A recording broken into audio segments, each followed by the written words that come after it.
Okay, it's time for Street Talk. We got 3 episodes to talk about as usual this week, and we are going to be covering 4 big storylines and a couple of tiddly little ones at the end there. I've just realised in between recording the end of the last section and the beginning of this one that I'm going to put my high score on the quiz this week to this energy drink that I'm drinking at the moment. Michael It's is called gone absolutely, Energy drink. Original flavour. I was tired earlier and now I'm a bit buzzing. Michael's gone absolutely crackers. This is like the 3rd one I've had on holiday. You might have, if you've been watching our videos and seeing me speed doing the jigsaw, the time-lapse one, well, you may think it was time-lapse, but actually that was all fueled by energy drink, which I've never had before, but it's been sitting around the house for like 8 months or so. I bought them off of Ocado and they were like really, really cheap. They were like a super flash deal and they were like sometimes 80% off. Sometimes I have like Red Bulls in the car and everything when we're driving back from places late, and I think I don't know whether it does any good or not, whether it's just a bit of a placebo, but this is absolutely driven you mad because you don't do drugs or drink or do anything nothing bad. Naughty. And this is like you on drugs. This is because you've gone mad. I know, and I've only drunk half a can of this. I don't know what I'm going to be like by the time we get to the last story. Anyway, we're going out for dinner tonight, and we were supposed to get an Uber, but I think you'll probably just carry me there and back, couldn't you? I could. That'd be fun. Hop with on, me. love. Let's go. Storylines this week. We've got the Gary and Sarah and Maria story. I've got a couple of storyline possible titles I like here. that one. Will Gary marry her? Will Gary marry her? No, I don't like that one. Do you prefer the second one? Malice and Winderland. Yeah. Which was the... Winderland was Emma's coin of a phrase, wasn't it, in yesterday's episode where she put Windass with Sutherland together. And I'm sure there's been some kind of malice involved in this story. From all parties. Somewhat. So Malice and Winderland will like go that. in. Okay.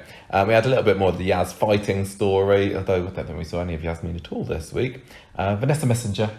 It's just a bit of a... Stupid. Yeah, that's not a great one. The Gemma storyline. Chesney in the buff. And then we had a serious case of the Ollie Wobbles, although it wasn't too serious because half of it was about Steve waving his sausage around. Which is how he got into this trouble in the first place. Yeah. If he kept his sausage in his trousers, then... Well, I'm worried about Ollie at the moment. We would all be in a different place, wouldn't we, if that was more of the case? Then, bizarrely, there was like one scene of an Abbey story yesterday, wasn't there? Yeah. And then, I hope Which this isn't a story right, with Mary, but she did have a scene in the factory with Sean, which was odd, and maybe need to be explained to listeners from across seas, but we'll get to that towards the end of Street Talk. So I was just want to say, you're drinking your energy drink, but I'm also drinking a pretty What's good... in this? Taurine. What's that? It makes you energised. Look, I'm drinking Manchester Gin, raspberry infused, with Franklin and Sons tonic. Lovely, that's so Coronation Street themed. It's double themed because it's Manchester Gin and Franklin. Brilliant. And it's lemon tonic. It's really, really nice. Right, Gemma. Do you want to do the Malice and Winderland? I think I need to calm down a I just need to bit. tell everybody that I thought this week was terrible. There was a discussion on our Facebook group earlier this week. I don't know whether you saw it, about whether the mood that you're in when you watch Coronation Street can really have an effect on how you enjoy the programme. Because if you're like a bit tired or in a bit of a rough mood, a good episode of Coronation Street can bring you out of it. But if it's just a bit of a so-so one or sort of one, it just makes you feel worse, doesn't it? And we've been so knackered when we've been watching this because we've been hot, we've been grumpy, we've been going around doing our stuff for the holiday and everything. We've not been in the best of moods when we've been sitting down to watch Corrie, and it's bad. It's not been that great this week. Look, I know loads of people do not like the Gary and Maria stuff and Sarah and Adam. I don't mind that so much, but the Gemma stuff, I found this to be one of the worst things I've ever seen on television. But we'll get to that in a minute. Right, will Gary marry her? No, it's not called that. You want to call it Malice and Winderland. Malice and Winderland. Okay, right. Very funny, I like that. Yeah, also, who knew that their wedding was imminent? I didn't. I had no idea. We knew that they were going to get married, but this ties into what I was saying earlier about Coronation Street having no idea what the date was. Because, we didn't know what date they're going to officially have as Gary and Maria's wedding, but even if... obviously they probably would have set it back, before COVID and everything, so it would have made sense anyway, but were they talking last week as if the wedding was happening 2 days away or 2 weeks away or whatever we want to... This is the trouble about Coronation Street now.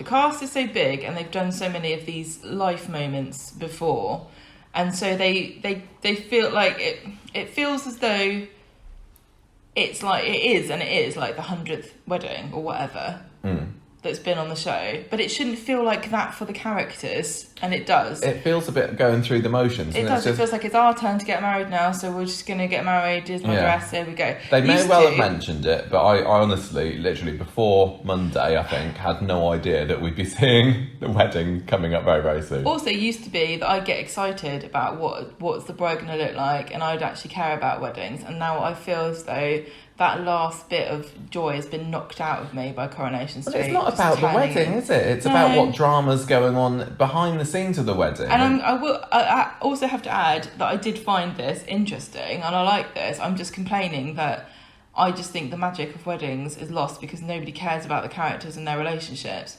I will give this a pass because the story isn't that Gary and who's getting married? Gary and Maria. Exactly that. The story isn't about their wedding. It's about causing conflict between the characters in the story, using a wedding to do that. Yeah, it seems like we want to cause conflict between these characters. How shall we achieve that? Let's have them get married. Yeah, because that always ruins a relationship. Rather than let's get them get married, and what can the background drama be, which is maybe how it has been in the past. And then before that it was, let's have them get married because this is a lovely couple who we've seen develop and flourish over the course of many months and years. It used to be a big deal. And I do wonder if we can ever get back to that, because I really hate how disposable weddings are on Coronation Street. I know, it's a total moanfest. Although, I would say, if, say, 6-12 months' time, they want to get Evelyn and Arthur up the aisle, I think I could quite, sit back and enjoy that for what it is. But it all depends on what goes on around it, doesn't it? I don't want, Tyrone to be, his nose to have dropped off or something, and that's the big drama of the day. Or fizzes. So, what's going to happen if Evelyn and Arthur get married. He'll drop dead, won't he? No, Cerberus will die or something. Yeah, let's just have nice weddings, please. Sorry. This is a moan fest. We haven't even said a single thing that's happened this week on the show. Please get ready for more of this, because I am in a furious mood with how bad some of this was. And it isn't even that hot today. It isn't even that hot. Also, I'm going to say this as well, this is nobody's fault in particular, but people's faces are very, very shiny on Coronation Street at the moment. I didn't notice that. I know that that the makeup people are providing them with stuff, and then they're sort of helping them remotely and everything. And it has been really hot here. But I'm kind of glad in a way, because I always worry about things when somebody gets you to do someone else's job and you do a really good, you do it really well, that you're a mug, because all you're doing is proving that person doesn't need a job. If Coronation Street thinks they can save money by getting everyone to do their own makeup and hair, they'll get rid of all the makeup and hair people. But I'm telling you, they need them. Maria's shiny face on Friday, and also her meticulously rolling her dry hair up into rollers, which would have no effect whatsoever on whether her hair was curly or not, was enough to make me realise that as soon as the restrictions are lifted, get those. It definitely was hot and summery and sweaty when this was being filmed, though, because I remember Andy Wyman posted something on his Instagram of, look, I have to dress up as Buzzer the Bee for work today, and everyone was feeling really sorry for him because of how hot it was. Right. For that little throwaway scene. Yeah, that was Monday's really important, wasn't it? So, Andy, you got to do it. This scene just wouldn't work without you in a Buzzer the Bee costume. He didn't even turn up at the flipping stag do. Well, there wasn't a stag do. Look, shall I tell you what happened, everybody? Yes, right, please, on Monday, pray tell. Bernie asks Adam about whether Sarah has given him the watch. Remember the watch thing? We're still not done with the watch thing. Right, Bernie asks Adam whether Sarah has given him the watch yet. She thinks that Sarah has bought it for him to replace the broken one that isn't broken anymore. But she told him last week, the flannel that she made up, about how it was a joke present for David and he didn't want it, so she gave it to a charity shop. So Adam tells her this. But then for some reason, she manages to casually bring up in conversation, and what's the name of the actress again? Jane Hazelgrove. I love Jane Hazelgrove. She always likes everything that we put on Instagram. Yeah, well, there you go. That's all you need, isn't it, for me to praise you as an actress? That's not why I'm praising her. Oh. She's so good at... She's like a Columbo level, adding oh, and by the way, to things. She's like, by the way, isn't it interesting that there was this inscription? And actually, I think the way this was written was a bit clumsy, but she manages to pull it off. And some people this week do not do this, just to say. So she says, oh yeah, the inscription on it, what was the name of that? Rick, Rack, Rook, whatever, I can't remember. It was the Rock. It was the Rocks one, so I thought you'd get more money for that reason. Can you tell the time? What the Rock is cooking? That almost works. Drink your drink. I don't think I should have any more of this. No, I think I might just take it away from you. Oh. Look, have some water. Look how lovely this is. Okay, oh, right. Have a bottle, thank you. Oh my God, shut up.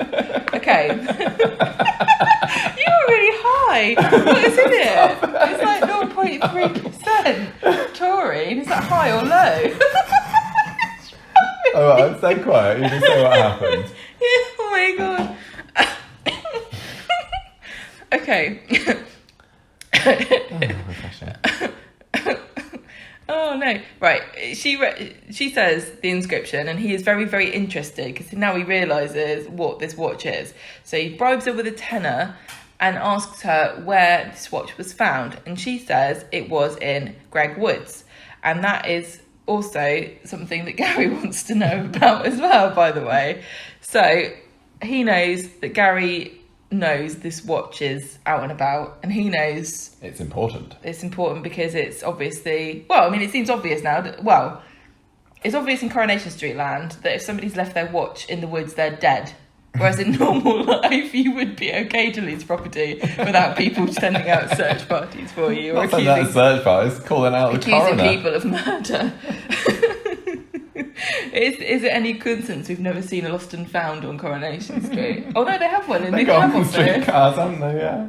Do you think that that's just full of dead people's belongings that they've run over? Maybe. Whenever they hit somebody and run them over in their cars, they're like, oh, another one for the lost property bin. Better pop that in there. Right, so Craig brings around Sarah's bag because she left it in the ambulance. I think that Archie Shuttleworth probably had a whole box full of old watches down at the funeral director's.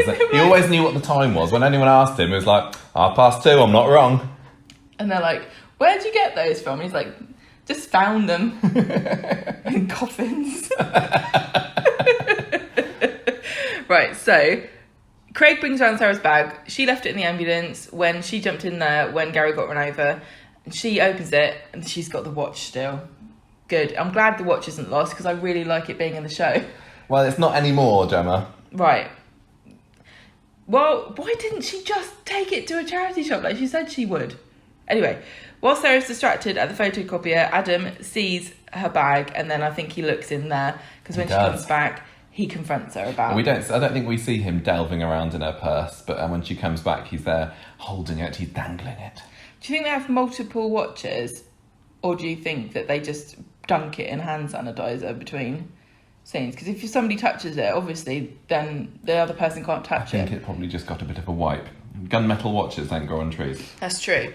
If you notice, a lot of times if characters pass things to other characters, they'll either put it on the table and then someone will pick it up, so it's clearly not the same object or it's been sanitised, or they'll hand it out of the screen. Yeah, they do. And then the other character will pull it out of the screen. They pass it to the camera, don't they? Yeah, and then the other person takes it from the camera. It's quite good. It's very cleverly done. Yeah. All of this, I'm not really noticing at all the lack of, the social distancing. I think it's being filmed and framed.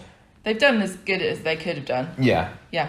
I'm not particularly missing the hugs and everything. No, I don't care about I'm still half thinking, are they mentioning it too much? Because like somebody on yesterday's episode, like, oh, I wish I could hug you. But as I say, it's what we talk about at the moment, isn't it? We mention it so much in this podcast. Mm.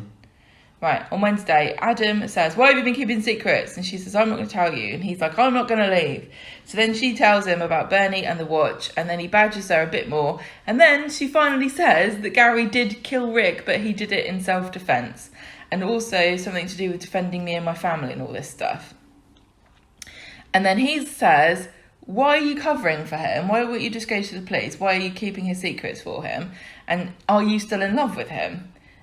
And she replies, we've been through a lot together. And he takes this as her saying, yeah, I still really love him, and leaves in a huff. I've really forgotten what happened and why she married Adam, have you? They just got caught up in the moment during the Winter Wonderland shootout. Right. That's right, yeah. So romantic. Okay. Yeah, but why did Gary and Sarah split up? Because he was a loan shark. I've forgotten now. I don't remember. No, it's been an ordeal for all of us, isn't it? Sarah puts the watch in the bin. And I was mad about this as well because she put it into a leaf bin and it's clearly not biological waste, is it? It wasn't a leaf bin, was it? Yes, the man was sweeping leaves up and she said, I thought he had his little litter picker out. He was putting leaves in it. And she said, can I put this in there? And he said, yeah, fine. And it was a paper bag, but it had a watch in it. Sarah, that's not going to biodegrade, is it? I can't make compost out of gunmetal watches. Even if they've got engravings on them. The way that this watch has been passed round and round, that's probably going to turn up, in somebody's garden, isn't it? It's just going to get blown in the breeze right to Gary on his wedding day. The bin man's going to take it out of the thing, wear it around, walk up to someone's house, drop it on the floor, and then someone else is going to discover the secret. Maybe Sharon will find it in the bin. Oh yeah, it's got to be somebody related to the story, hasn't there? Oh, not necessarily. Or just Laura. Yeah. I found this in the bin. I gave him this. What's he done with it? He must be dead. He must be dead. It's his watch. It's his favourite thing I ever got him. He'd never take this off. I know that for a fact. Because when I gave it to him, he went, thank you so much. I will never take it off my wrist. Ever. Right. So Sarah goes to the office and this is the lawyer's office and says, I love you, Adam. I will do anything to get you back, but you can't have the watch because I threw it in the bin. I will do anything for you. But you can't have the watch because I chucked it in the bin. Yes, I chucked it in the bin. Chucked it in the bin. Right, do you want more of your drink? Okay. I'm alright with a water. Okay. He says, get out. That's terrible singing. Okay. Somebody needs to subscribe to us on YouTube. Thank you. No, you don't have to vocalise all your thoughts or internal monologue, okay? Yeah. Oh, right. So he orders it out. It looks very dire for Sarah and Adam. Nobody's surprised by this, are they? No. Sarah goes home in tears and tells David that she's messed up and her and Adam are finished. And David says, just give Adam time, and presumably also, I don't know why you think I care about this. David, until Friday, has been so on the sidelines of this. It's always been bizarre, considering it's been a kind of a plaque story in a way. He's just been there on his sofa, hasn't he? Just watching the drama unfold and glad that it's happening to someone else and not him for a change. Games with Audrey. Oh yeah, he was playing his shooting game with Audrey and getting beaten by Audrey, wasn't Brilliant. it? Funny. Adam sees Gary, who says he's cancelled the stag and hen do's as they can't really do them. I don't know why you'd wait till now to cancel them, but he did. Adam has a go at him and says, I wanted Sarah to know who you were. Murderer. And now she does, and she still seems to want to protect you, and I don't know why, but you welcome to each other, so I'll see you later. I'm sure we had this scene again previous. This feels like... Well, maybe. Friday. He seems to have completely cut ties with Sarah at this point, hasn't he? He's like, you can have her. He obviously knows that he's not... I think I'd be sick of it. It's like, look... Don't you think Adam seems like the sort of person who has always avoided relationships because he thinks girls have got too much drama, even though he causes half the drama. He doesn't want to get tied down. Well, yeah, and then here's Sarah going, "Oh, my ex-boyfriend's murdered someone, but I think I still like him and owe him because he only murdered him for me, but really he was being hit by a rock." And you're like, look, this is too much drama for me. Yeah, but like I said. People who say girls are too much drama usually cause just as much drama themselves, and Adam is a massive drama whore, isn't he? Right. So you're only going to get married to somebody for a plot, then it's your own fault. It is your own fault if the plot backfires. Yeah, and you end up looking for a bin for a watch. There are many reasons why one should get married: for love, for security, for money sometimes, podcasting, but never for a plot. Never for a plot. Let this be a lesson to all of you. We'll learn that now. People. Right. On Friday, miserable Gary is getting married and he goes to the florist for his buttonholes. This is one thing I really don't like in scripting sometimes in Coronation Street, when people forget the names of things. He was literally going to the florist, to Tracy's, to get some buttonholes, and he's like, oh yeah, I've come to get the, what's it called? Oh, you know, those little flowers that go in your lapel. It's like, literally, that is his one job. Maria probably just told him, go and get the buttonholes.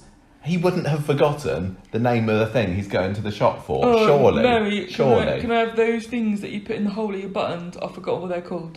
Yeah, and who's his best man going to be? Oh, have you got, what's that thing that you call? Oh, something that you put on your wife's finger. Oh, I don't, you know? Time for us to cut the, you know. What's it called? Oh, that thing that you eat. But I do things like that. No, they do it too much on Coronation Street, I think. If I told you... Go and get your finger in my face. If I told you, go down the shops and buy me a packet of... Get me some cow juice. What's it called? Yeah, exactly. That white stuff. If I'd say go and get some milk, you wouldn't go to the shops and say that, would you? Oh, what's it called? What's it called? I don't know, buttonholes aren't like, you know, everyday thing, but sorry, that's just... No, look out for it. It happens in Coronation Street. People forgetting the things that they. I think it's because they're trying to make him seem more casual, or like men don't care about buttonholes. He's got so much else in his mind at the moment. Yeah, it's a bit of a clumsy device. Adam comes over and goads him. Goes, "Oh, Sarah's a free agent. Why don't you marry her instead of Maria? You both love your secrets. Blah blah blah." Maria is getting ready in her flat, sitting opposite a massive mirror, doing her hair on the world's two tiniest mirrors I've ever seen in my life. Emma's there. Written on about tendrils. Saying she called them tensils. And Carla's in the corner, skulking like a spider in black. Don't be offended, Maria. She wears black to everything. It's not just the fact your wedding's doomed, but it might have something to do with it. Carla leaves. Secretly carrying a torch for Gary as well. Oh, who isn't? Gary comes home. She's going to be so disappointed when she finds out that Gary's the one that dropped the factory roof on Rana's head. Gary comes home with the whatever they're called that goes in your buttonhole. And Emma toasts them and says that she's invented their shipping name, which is Winderland. I don't think married couples have shipping names, do they? Because they're in a relationship and usually they pick one surname to go together. Maybe they should do that. Maybe if they get married and I'm, 50-50 on whether they will, maybe that's what they'll do. Just call it Winderland. What would it be if she actually used her current surname? Condas. Yeah. Winderland sounds better, doesn't it? David arrives in Maria's flat with a gift from Audrey. She can't come. She doesn't have stomachache. She just can't be bothered. I can't remember. It said in the synopsis that she had a bug, which is the excuse they usually do. But I thought that David said she was sheltering or shielding. She can't come because it's a wedding and it's COVID and you're not even allowed them. Yeah, but I don't know. I'm just going with what the synopsis said. No, I know. That's why I mentioned she can't come, and Maria was saying, I wasn't expecting her to come, to be honest. Yeah. Were you? No. This is the only time they've ever had a wedding where we don't need a litany of excuses as to why people aren't coming. Yet we still have to sit through them. We haven't had any mention of her and Kirk's mum and dad either, have we? I can't come because we're in Ireland and we fell over a brick. Where's Anna? Anna just down the road. She's not living that far away, is she? I can't come because I had some fish and I got a scale stuck in my throat. Eddie? I set fire to my hair. Is Germany on the 2-week quarantine list at the moment? I don't know. Yeah. How long do you have to stay in quarantine for in Coronation Street if you come back from one of these foreign countries? Because if you have 3 years. 3 days in a fortnight, is it just 3 days, or do you have to go into quarantine for 3 months? I don't know. Right. Sorry, we're distracted again. I know. Maria is stressing because she can't get a hold of Kirk and he's supposed to be the best man. But why is she worrying about the best man when she doesn't need one? She needs a best lady. What's she moaning about? Oh, and Carla. You shouldn't be worried about this stuff if you're the bride. It's everyone else's job. The bride's job is to stress for like the year before the wedding, and on the wedding day, everyone else's problem but yours. Well, there isn't anyone else there to have a problem for, is there? There's only Carla and Emma, and even Carla buggers off. What about Gary, Michael? Gary is supposed to be also co-stressy here. He's got enough on his plate with those buttonholes. And the murder. Yeah, covering up for a murder, what he done over a year ago. It's like, I thought they'd forgotten about this. God damn it. I want Gary and Geoff to get their heads together and say, right, we're both in a bit of trouble here. Who can we murder? Yeah. Right, listen. I'll murder Elaine. I'll murder Elaine. He's murder, and... If I murder Elaine, then who can you coercively control for me? Adam, get him off my case. and then Geoff will start negging Adam. Adam, your hair's too long. You'd look handsome if your hair wasn't so terrible. You got such a stupid accent, Adam. Nobody can understand you. What? What did you say? What? Murder? I don't know what that means.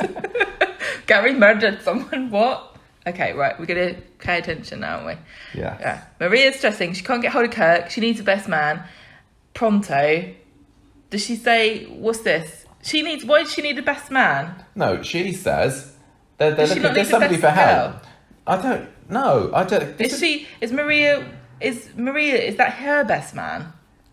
Does she not have a bridesmaid? Maybe it's not a best man. I don't know. But for she's some basically moaning, and then she's missing something. David says something. Oh yeah, I think it's a witness. Why don't you get Emma or Carla to do it? And then she says, well, I can't pick one or the other over the other because they'll get mad. And then David says, well, Carla won't care. She's basically a bloke, which really annoyed me because this is the cool girl trope all over again about how a woman is only worthy or interesting if she acts like a man, in inverted commas, aka to say she doesn't care about things or have emotions, which isn't true because men do have emotions. They just generally tend to emote them through anger.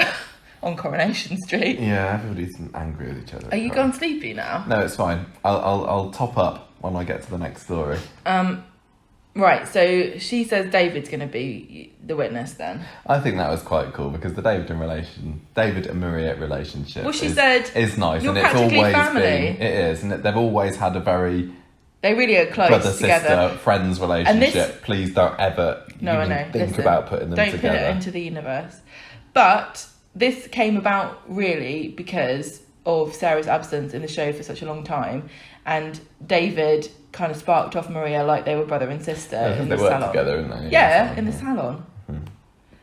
Because Audrey was in charge and she's like their grandma, even though she's not Maria's grandma. No, and that's a fact. You can write that down if you want. Gary visits Sarah.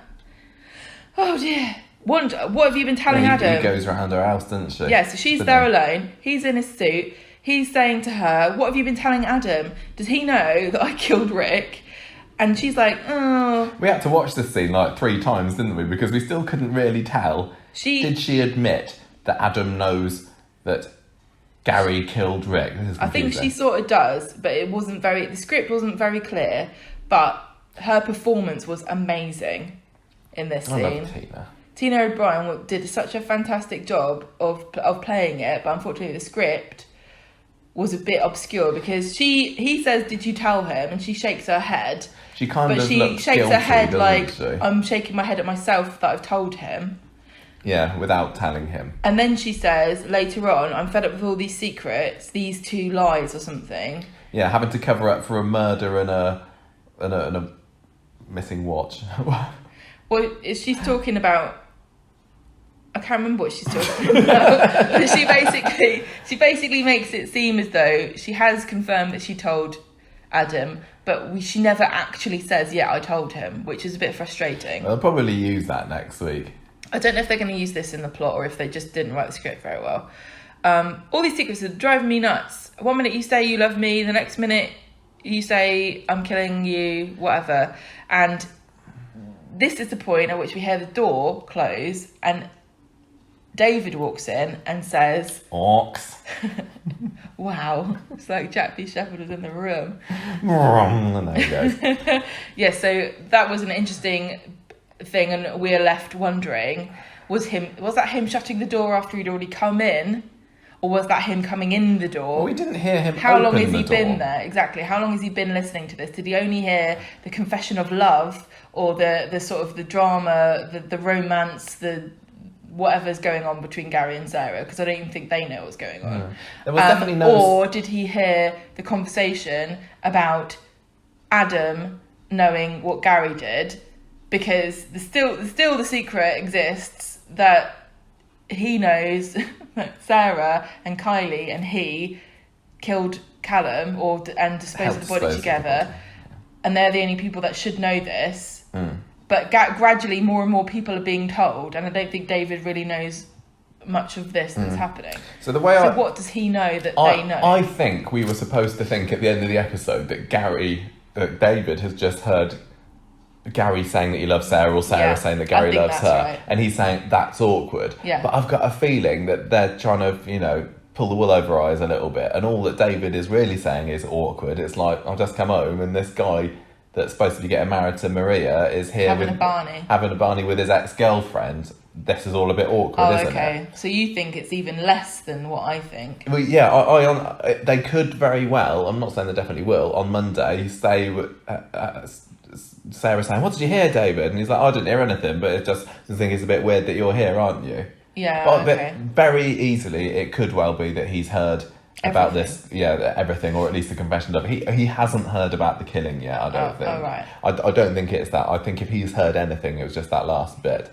where Sarah Lou is clearly conflicted about her feelings about Gary. And of course it's awkward for David because we know he's such a strong, upstanding, moral person that he now won't be able to, in all good conscience, witness the wedding between Gary and Maria.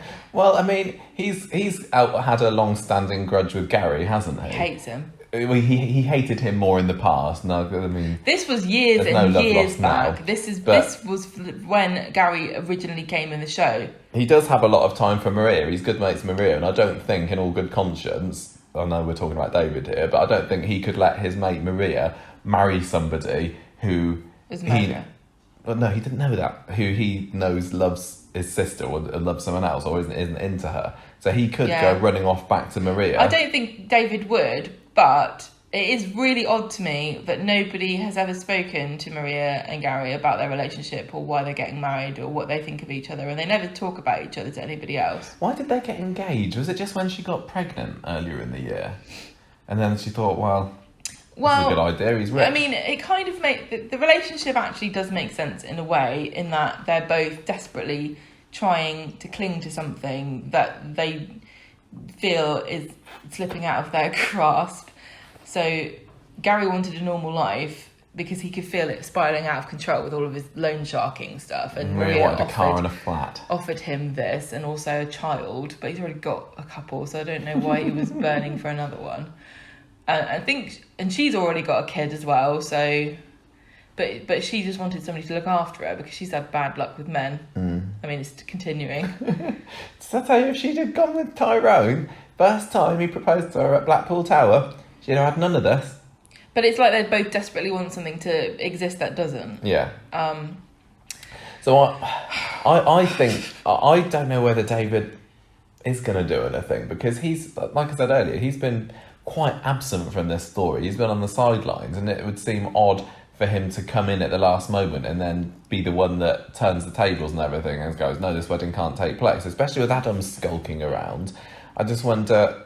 It does make sense, though, because he's the perfect person for this job, who isn't Adam, because nobody's going to listen to Adam anymore. Everyone's going to do what they want to do, regardless of what Adam thinks. We've established this already.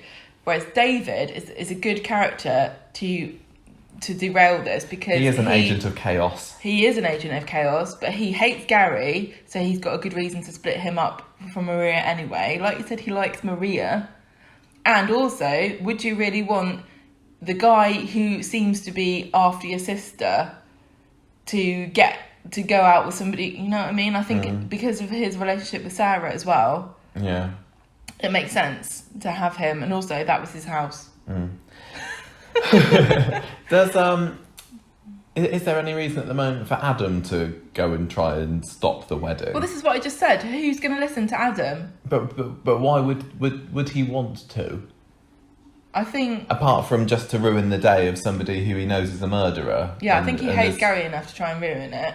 Also, I mean, he had a thing for Maria, and he tried to tell her that he was a loan shark, and she didn't listen. I think at this point, if you were Adam, you'd just be like, just bloody get on with it then. I think he does seem to have washed his hands of the whole thing. Yeah, I don't blame him. When he said on, when was it, Wednesday or Thursday, oh, Sarah, I don't want anything to do with you anymore, it felt like it was just, just calm down, you'll be fine the next day.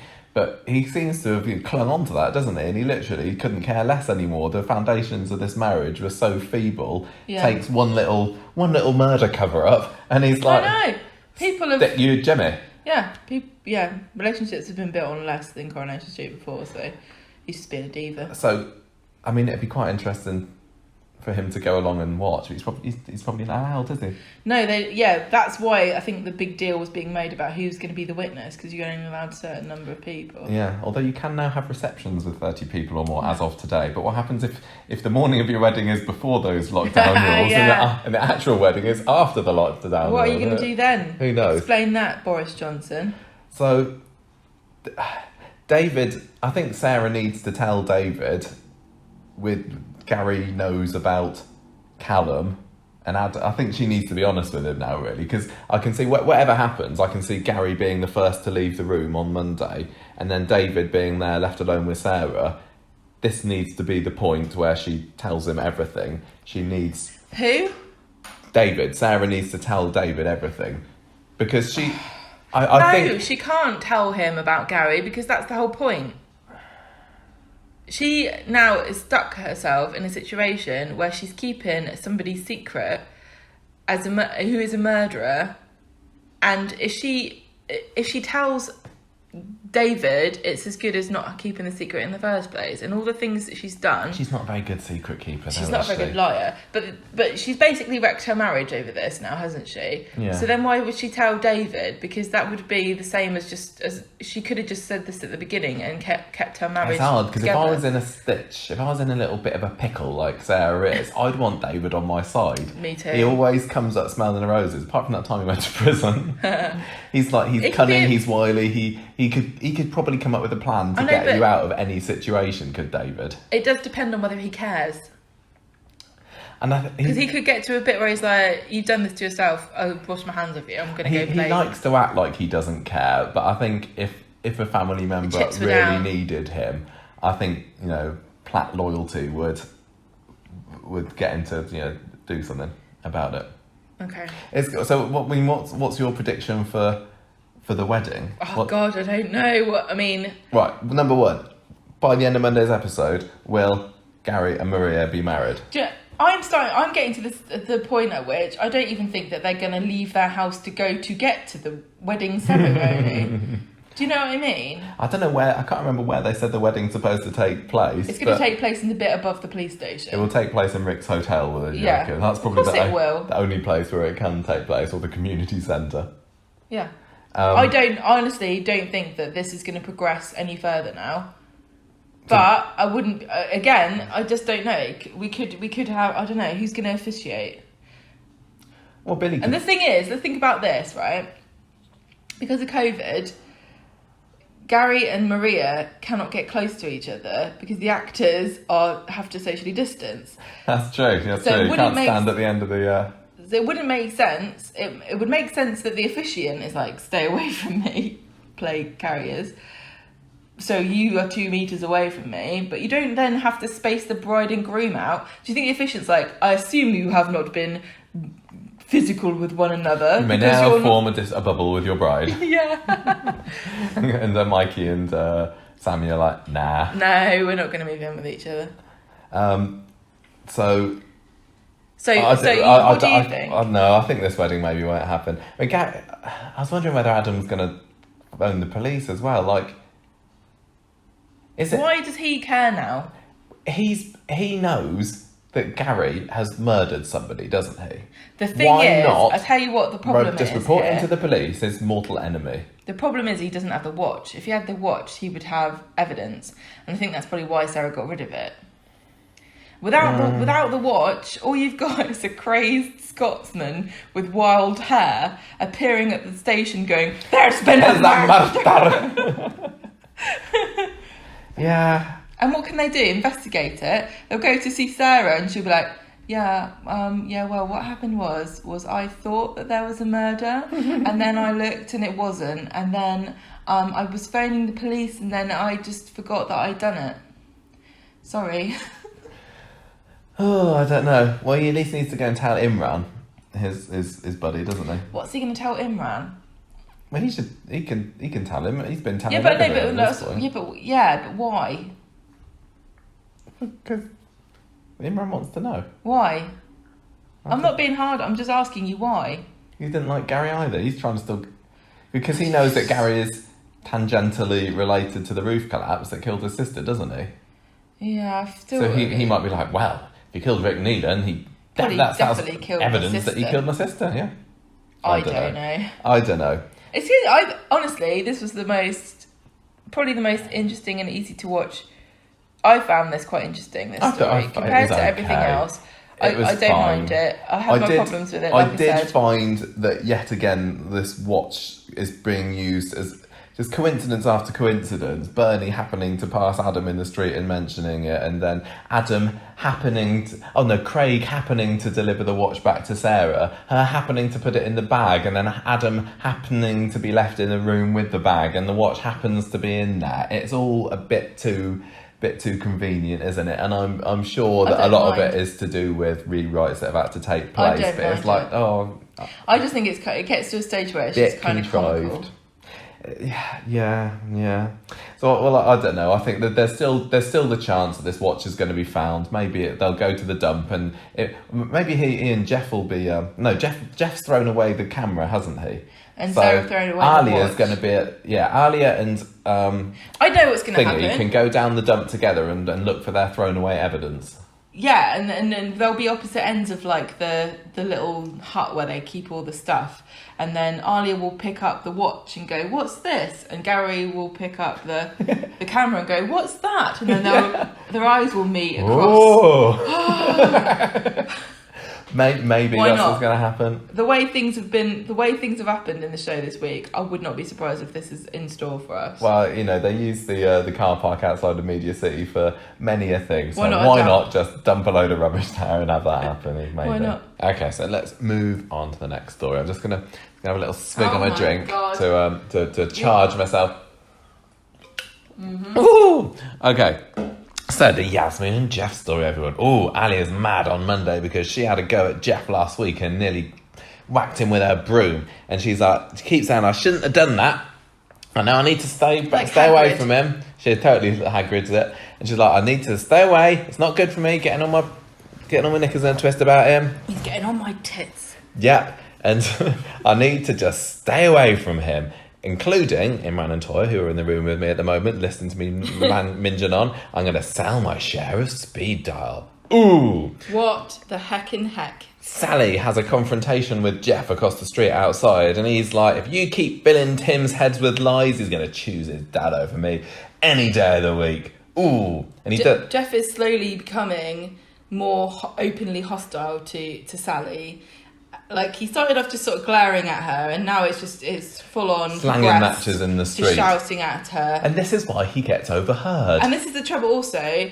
He seems to only care that Tim doesn't find out. Everyone else, he doesn't care if they hear him. Well, he cared when Faye found out at the end of the day, that's right. He? Yeah, but okay. I'm finding that a few too many think Geoff's not being clever enough with this, and quite often there's been scenes over the last few months where somebody has walked in on Geoff having a go at somebody. So, for example, Kathy overheard Geoff having a go at Yasmin, didn't she, months ago?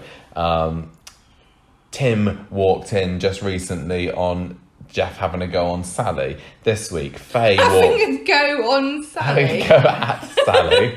Faye this week walked in on Geoff having a go at Sally as well. It just feels a little bit too much. We've seen this before. Yeah, I know. Can you find some other reason why somebody might suspect him rather than they just happen to be walking in the room when he's showing his true colours?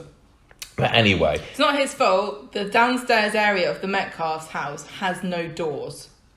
Yeah, exactly. They can't exactly close the door and have a go at somebody. So, we did get a little bit of Yasmin on Monday, didn't we? Alia goes and visits her in hospital, and she's really upset to see the state that she's in. She's really sweet, isn't she? Yeah. Yas says, "Look, my operation's coming up soon, so don't worry about me, love." So Alia gives her an update on Tim. She also says Elaine's mysteriously disappeared. She literally uses the phrase "mysteriously disappeared," and I was just like, how have you written this into a episode of Coronation? And that they both come to the same conclusion pretty quick.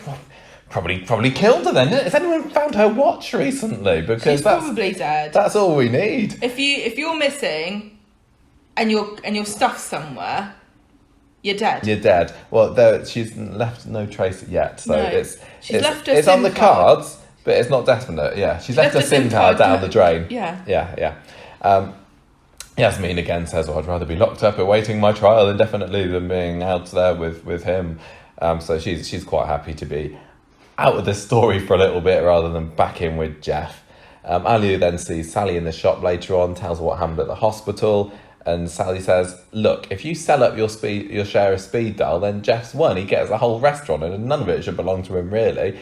I'm going to give you a load of money that I was going to use on my wedding, but wow, what's going on with that? And I want you to buy Geoff out of speed dial. Well, she says she's got enough money to do the wedding without the money that Geoff gave her that actually belongs to I'm guessing that weddings are cheaper now because you're not having to cater for so many people because you literally can't have... You can get married very cheaply, darling. Well, no, I know you can, but I imagine that originally when Geoff said, look, Tim, you can have X £1,000 for the wedding... He didn't need X £1,000 to get him married now. You literally can't spend that much on the wedding. Although give Sally a catalogue and you probably could. But yeah, she's probably had to cut down on the sugared almonds quite a lot. Yeah, exactly. There's money saving everywhere. So she's going to keep whatever she needs and then give the rest to Alia because after all, it's Yasmin's money anyway at the end of the day. So it's just passing it around like a millionaire's pass the parcel. So Wednesday, Alia says to Geoff, look, I'm going to buy you out. What do you reckon about that? And not unsurprisingly, he refuses point blank because he's got a quite good deal going on there, isn't he? Not only that, but this is his leverage and power. Yeah. And he can wield it over everybody. It puts him in such a position of power, he's never going to give that up. No, but although he's crowing, he is blindsided a bit at the end of the scene when Alia drops the bomb about getting the money from Sally. And he's like, how annoying. How annoying that is, how irritating. I don't like that woman. So Alia goes back to the flat again and has to be reprimanded yet again by Imran for not being able to keep her trap shut. He's kind of acting like her big brother at the moment. I love on Monday, she was like, I just need to get as much distance as possible from Geoff. And first scene in the next episode, she's like, right, Geoff, come here, I've got something to tell you. So she's like, sorry, Imran, I won't do it again, honestly, I promise. Love you, sorry. So she tells him that if Geoff wants a fight, he can have one. Grrr! I forgot that I need to stay away from him again, and Ryan has to chase her up out of the flats before she gets to her broomstick. I'm not saying she's a witch. No. She's a kung fu master with it. Yeah. Sally sees Alia in the pub and gets an update, yet more scenes of people telling other characters what have happened. We find out in that scene... Well, she also says, I'm sorry I've dropped you in it here. Yeah, she does, doesn't she? Because Sally has not told Tim about this. That's very true. That she's given. Yeah, we also find out then that Craig has said there's nothing they can do about tracing Elaine without an address for her. Oh no, if only it was written down If only there was a database that police could use to find people's addresses. I'm sure it's not as easy as that, but... Well, it's obviously going to be... The envelope is in the bin. The envelope. But we did see the bins get collected. Oh no, that was the leaf bin, wasn't it? The leaf bin that hasn't gone in there. Well, only 2 days have passed. It's in the fortnight since we saw Tim throwing that away. So it could still well be in there. Just in time. I don't think they empty the bins very much in the cab office. Well, you don't need to, do you? It's all electronic these days. What paper do you need? Do you think that they've all got everything online? They're totally high tech in What about that app that they had? Oh yeah. Right. Okay, fine. It's just full of biscuit wrappers, the bin, isn't it, probably? And so they do have to daily do it. Anyway. Tim walks in and he hears about Sally offering to hand over the wedding money and he walks right back out again. Here's the point. Throws their wedding planner in the bin. I think that's what it was. Was it a planner or calendar or something? Wedding thing. Countdown to our wedding. And he says, I'm calling the whole thing off then. Yes. I don't really understand why he didn't just go... Well, I do understand why he didn't just go... Sally, we haven't discussed this. Perhaps we should talk about it and decide not to do this. Well, he's already annoyed at her anyway because he knows that she's taken against his dad and who he's having to defend. and this is just the final straw for him, really, isn't it? Like, I was going to get married to you, despite the fact that you and my dad are at loggerheads. But with this, if you're now giving away our wedding money, I don't particularly blame him. I don't really blame him. Being annoyed about it. The only reason that this is escalated is because this is a TV show, and some people are also immature, I guess, in real life. And I think Tim is totally the sort of person who goes, right, well, you're not getting married at all then, because I really wanted to give out sugar diamonds. He just caveman it, wouldn't he? Be like, take off the wall, in bin. No marry. No marry, no drag you back to my cave. So, Tim has ended up spending the night in the spare room. Sally tries to make him see that it wasn't even Jeff's money to offer, it was Yasmin's. And he's like, I don't care. Wedding's off, screw you, Sally. And I said, oh no, Tim, please reconsider. So Sally tells Alia about what Tim says about the wedding being off, and Alia's like, no, he'll come round, don't worry about it. But Sally is worried that it could be the end of the road. I was watching this going, I hope so, for your sake. I hope it is the end of the road, because he is a horrible idiot of a man. Why are you with him? I still can't decide for myself whether I'd rather that they just got back to how they were when we really liked them as a couple 5 years ago, or whether I just wanted to say, no, that's enough. You're such a dick. Why are you such a dick all the time? And it's not even to do with your Me? Him. Oh.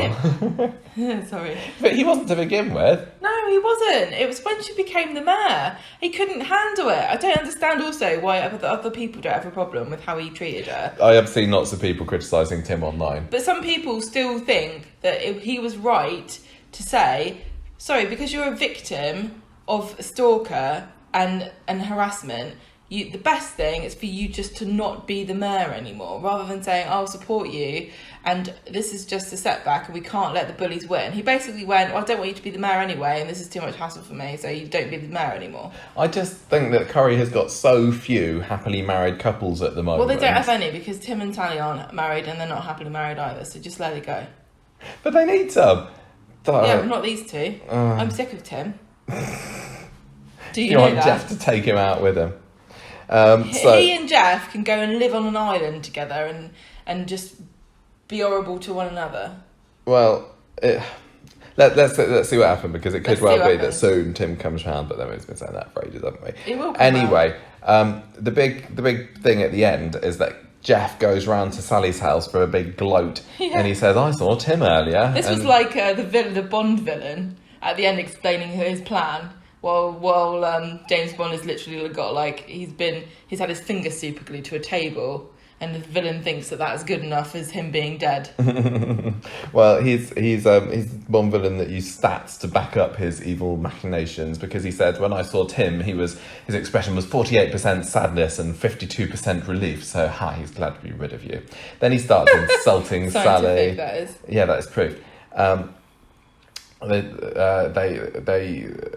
starts just having a go at Sally, doesn't he? Didn't he call her horrible old bag? Horrible, ugly, something or other. You're a horrible old Huskable woman. And then this is when Faye happens to be walking down the stairs and overhears it all, and she's like, that's not a very nice thing to say, Grandad. Do you know what, Grandad? This is about the third time I've overheard you being an absolute arsehole to a lady.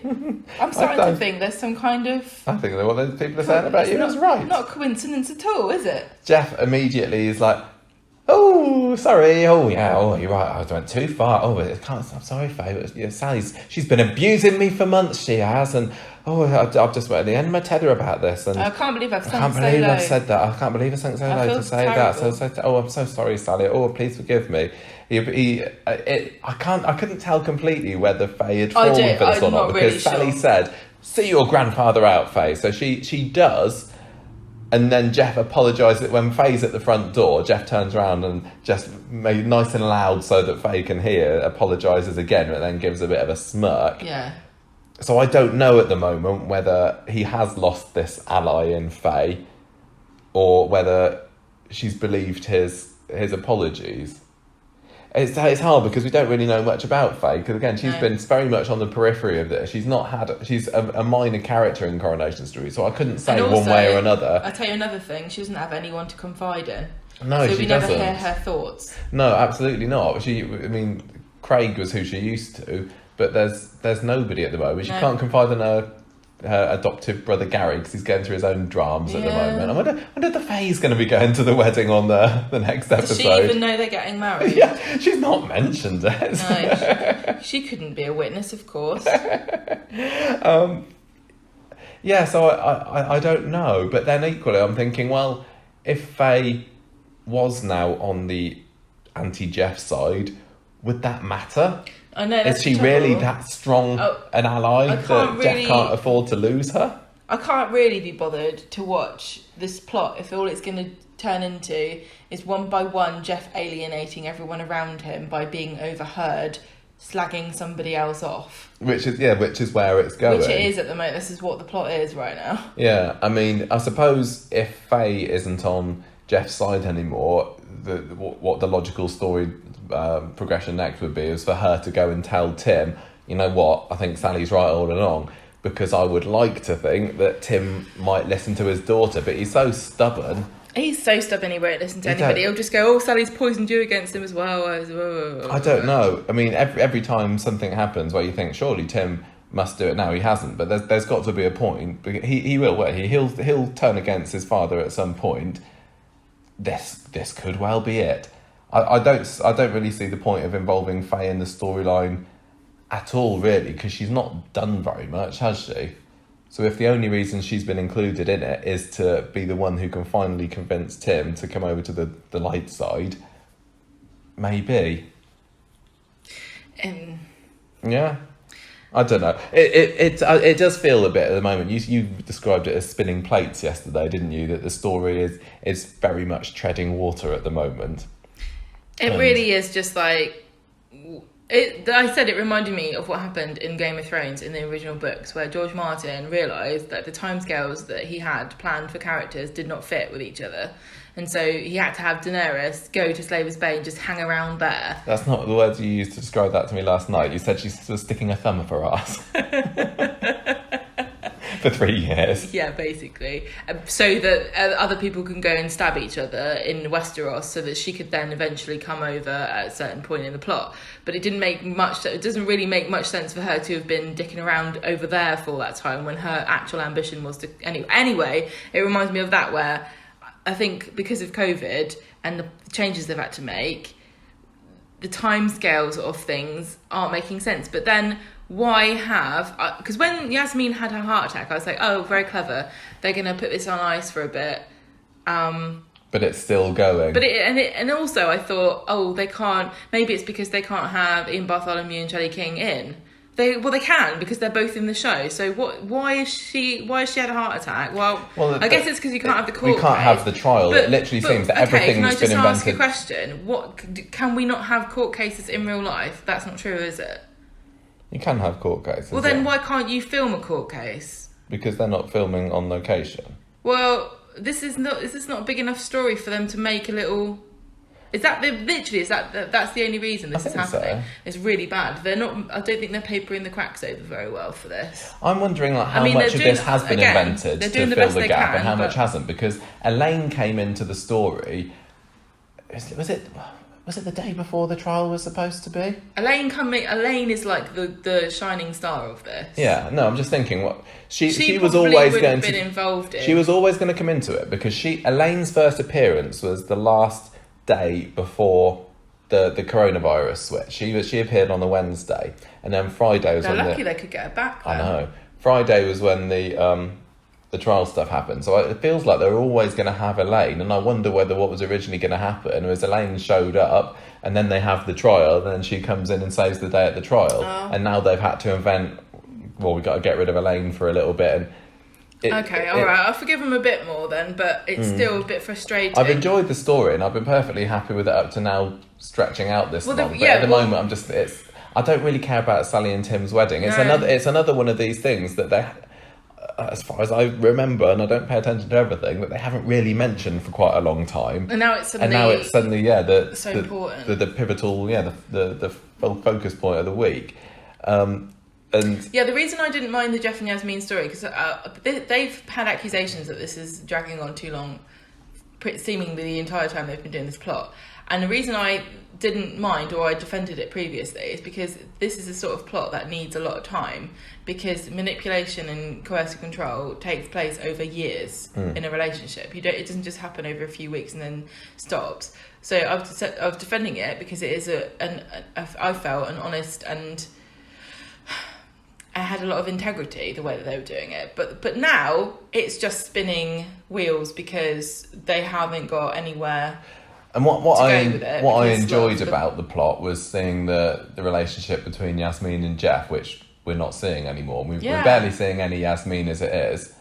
That's the trouble. And I enjoyed seeing Geoff being evil. And he's not really being evil. He's just being a bit smarmy and shouting at people across the street. I'm not going, oh, that Geoff, because he's just saying the same things again and again and again. And the other thing is, there's no menace here, because Sally genuinely does not care if Geoff likes him or not. Yasmin cared, and she was invested emotionally in the relationship, and she couldn't see what was happening. Sally can see right through him, and he's not a formidable opponent for anybody apart from poor old Elaine, who we don't know what's happened to, but I really assume is fine somewhere. And we'll just have to be coaxed back to come and give evidence or something at the trial, which was originally going to be what was going to happen, I assume. But yeah, so Geoff, without having anybody to villainise, he is just a bit of a boring old arsehole. And it's a shame, because they need that dynamic to make him a villain. That's the sad thing about these men and women who abuse their partners, is that the control is born of love on the opposite side, and it's like they turn it against you. Your love and compassion and all your positive emotions for them get turned against you. But when you don't have those feelings for them anymore, their power's gone. Yeah. And so Geoff has no power anymore, so that's why it's not interesting. I mean, his power now is he's in control of speed dial, but that's again, because I'm thinking, well, this is going to be over and done with by the end of the year, I assume. It's like, well, maybe you can have speed dial for a bit, but he's not going to have it at the end of the year. I'm not really fussed. And if say Alia decides, I'm going to try and sell the house, maybe, then I just don't think anything's going to. It all feels like delaying tactics. Yeah, and it is. Yeah. Right. What did you think about Sally giving the money without... We said we felt a bit sorry for Tim, didn't we? Do you think that Sally was a bit wrong for doing that? Definitely. But it just goes to show that their relationships are stupid and pointless. It's not so bad as Sarah and Adam, I have to say. But the fact that she thinks that she can do this without consulting him, and why is he mad about it, just goes to prove that there are problems on both sides of this, and they probably are. They're lucky that it turns out they weren't married at all, and they should just take it as a sign. I guess it's just a desperate message. She's tried to talk to Tim till she's blue in the face about your dad's a git. So I'm just going to steal money from you. Yeah, but the whole wedding thing is like a bit unnecessary. I thought that. I'm not worried about whether they get married or not. That's the trouble. See, I was sure that Charlie was going to have a bigger role in this story. Yeah, I know. Wow. And nothing's happened with that. But anyway, let's move on, Gemma. Your least favourite of the week. I know we've had a bit of a moan already about this week's Corrie, but Gemma, I'm going to hand you the mic, and you can can just let loose. Let it rip. I'm kind of out of energy for even getting mad have some of my energy drink. I want to watch this on Monday. So this is the Gemma storyline, and on Monday, Kathy's like, "Oh, are you still doing vlogs?" And she's like, "Yeah, but I haven't really had much to say." So this is when Kathy says, "Have you tried live blogging?"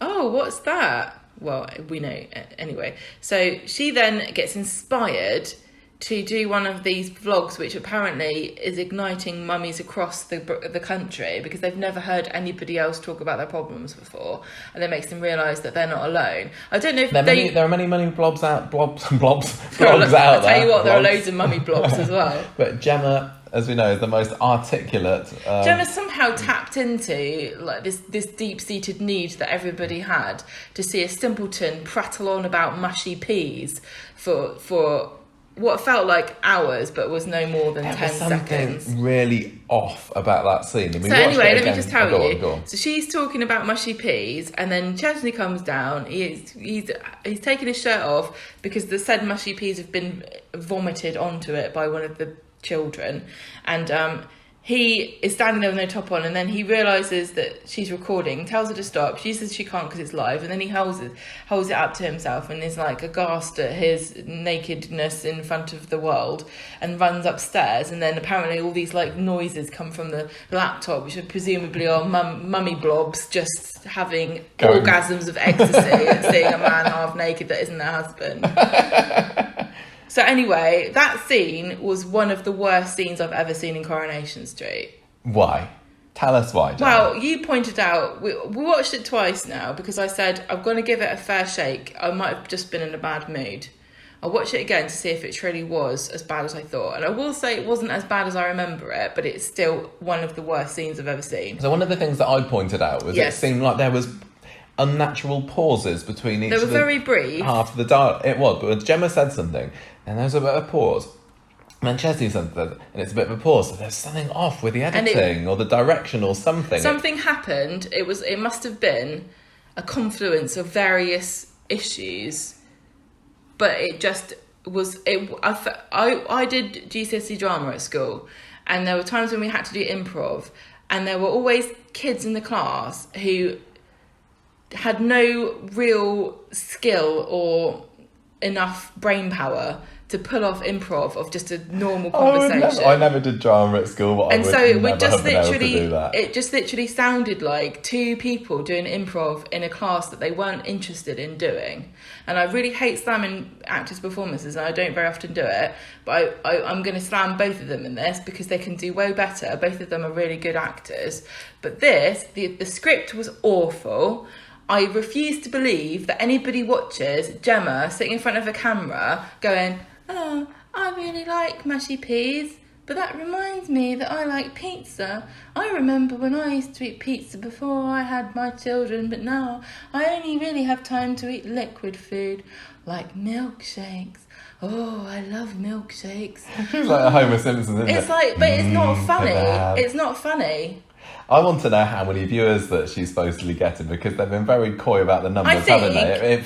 We're led to believe that she is an internet sensation. I honestly could well be that there's only 10 people. Whoever came up with this idea and whoever wrote this script has nothing but contempt and hatred for vloggers and people that listen and like and enjoy it and consume this media. Because there's no way that anybody who knows anything about it or has any respect for people who do or enjoy this sort of stuff, there's no way that they would think that this is an accurate depiction. And I know I'm giving it a really hard time, and it is disproportionate to the importance of this to the show as a whole, but when they mess something up so fundamentally simple, it drives me absolutely bonkers. I couldn't believe how poor this was.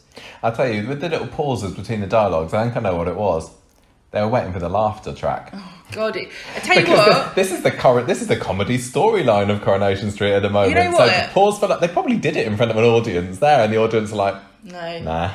I think they would have had them whistling when Chesney came down the stairs. Woo! Wouldn't they? I know. I tell you what, we should get that scene and put laughter track on it, and I bet you it would be really good. Yeah. It's one of these things. It's like it's probably a funny idea at the time. This is the point. When I read the synopsis of it, it sounds like a decent idea for a comedy scene, and Gemma and Chesney are the two characters that you would probably pick for something like this. And you know, I can imagine caught in the nude. Do you remember last year when was it?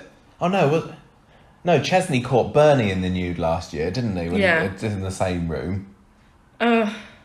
I'm just so sad. I'm really sad about how bad this was. Like, I started off getting really angry, and then now I'm just sad because this is poor, and it's bad. It's a bad reflection on everybody who's involved in this in any way. What do you think we were supposed to think about Chesney? Because he got annoyed at the fact that his pasty white chest, or something as he called it, was being broadcast to billions. But when in later scenes, Gemma was like, "Oh no, it's not so bad," and he had to be taught down. But I think I'm on Chesney's side here. Well, yeah. I know he didn't have his willy out or anything. He didn't have his ginger nuts out, but he don't want to be walking. You don't want to expect to be walking into that. She's like no respect at all. I mean, it's just because she's happy to, bare her midriff to all, yeah. I'm reading way too much into this stupid scene. but it invites criticism because of how bad it was. Like, what? So she's okay with filming him in the bath and then criticising him when he has lack of self-confidence and self-esteem. I know, he's not exactly the most confident person, is he, Chesney? And she's using him to get viewers who are laughing at him, which is what's happening. Yeah. And then part of the plot this week was Bernie defending Gemma from Vanessa, who crops back up again.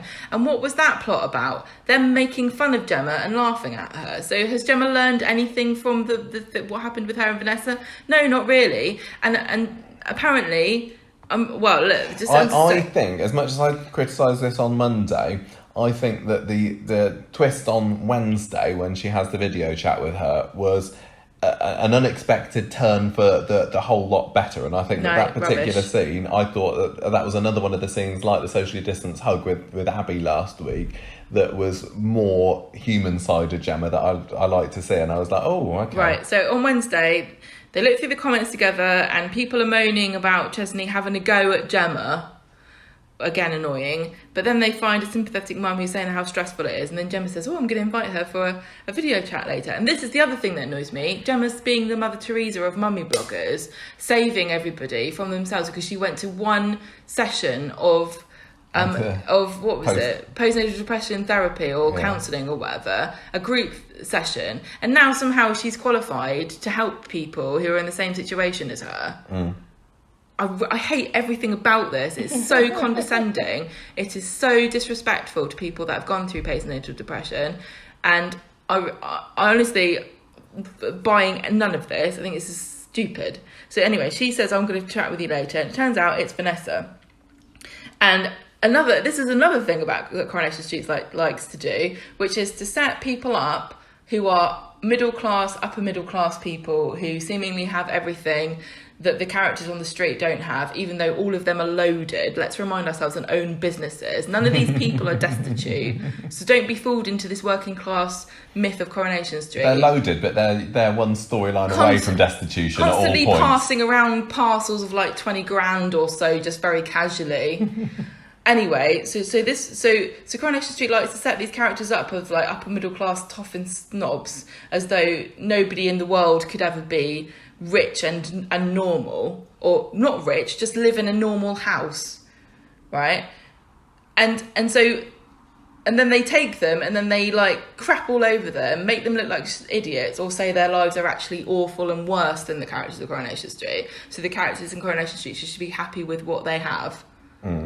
They do it time and time again. So Vanessa basically comes crawling to Gemma going, I had it all. I had everything that anyone would ever dream of. But now you can see it's all a lie, and everything that I built my life on was sand. Well, her husband's left her, hasn't she? For the babysitter, because they got on each other's nerves during lockdown. Yeah, do you remember that lockdown that everybody in Weatherfield had? All that time that everyone was cooped up together and they couldn't go outside. Well, Vanessa had a right old time during that. And the one thing that everybody continuously says to Gemma all the time is, I don't know how you do it. I don't know how you do it.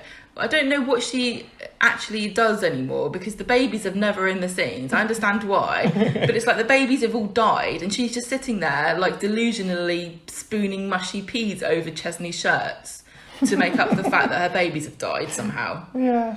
So anyway, Vanessa's like, oh, Gemma, you're the only one that can help me, because I've realised that your lackadaisical, happy-go-lucky approach to life is what I've been missing in my worldview all this time, and I shouldn't have cared about material things and having a husband. I should just cared about making vlogs like you do. I don't know what's the story. What is the point of this? And also, she apologises for being a horrible cow and basically blames Imogen. Yeah. And Imogen from Wardsley Street. And now she's not friends with Imogen anymore, because her husband and Imogen's husband were friends, and now the husband's run off with a babysitter. Imogen also, like, what are you talking about? Who wrote this drivel, rubbish, nonsense? So on Friday, Chesney finds out that Gemma's messaging Vanessa, and quite wisely says, this is a stupid idea. And then he tells Bernie, who says, this is a stupid idea. And I have to say, I absolutely love Bernie on Friday. She's the best part about this whole storyline. See, I felt differently. I was watching on Friday and saying, stick your nose out, Bernie. Jane Hazelgrave is stuck in the limbo of the worst storyline on Coronation Street and still manages to put in a bloody good performance. So good on you. She gets told this in the shop. She goes around there and tells Vanessa, don't know what you think you're doing here, but you can leave, thank you. You kicked my baby when she was on her knees. I thought that was a really great line. I don't think you appreciate the bonds that mothers and daughters have, especially, not that I know anything about this, especially when you see your daughter having a baby, and it must invoke so many emotions in you, and she is just being a fierce, protective mother, and she knows that Gemma's vulnerable emotionally. She says, when she had postnatal depression, you were one of the reasons, you were one of the people that was making it worse. When she tried to come out of their shell, all you did was mock her, and she's like, but my husband left me for the babysitter. It's like, I don't actually care about you. You're not even a real character. Get out of the set. So I just think I'm more of a forgiving soul than you, and I enjoyed the video Bernie chat was right. scene. What does Vanessa want from Gemma? Let's just be plain speaking here. Gemma is a vulnerable person. She is not the brightest person in the world. She does not have anything to give except emotions, and Vanessa just seems to me to be like an emotional leech who's going to attach herself to Gemma and expect her to solve all of her problems. She's like one of these psychic vampire people that just takes all your energy and always has a drama, always wants something off of you, never gives anything. She is. She's Colin Robinson, and she can go in a dress. Well, I was a bit surprised. I was expecting, because Gemma had set up to meet with Vanessa in the park, hadn't she, or Victoria Gardens. I was expecting Gemma to walk in on the end of this and overhear Bernie, reading the riot act to her, but then she never did. I don't know what's going to happen now. I mean, I assume she's going to turn up at the park and Vanessa won't be there, because Friday's episode was obviously the first half of an episode, so we're going to have more of that story on Monday, and all I can imagine happening is Gemma going to the park, finding Vanessa's not there, maybe thinking she's being abandoned.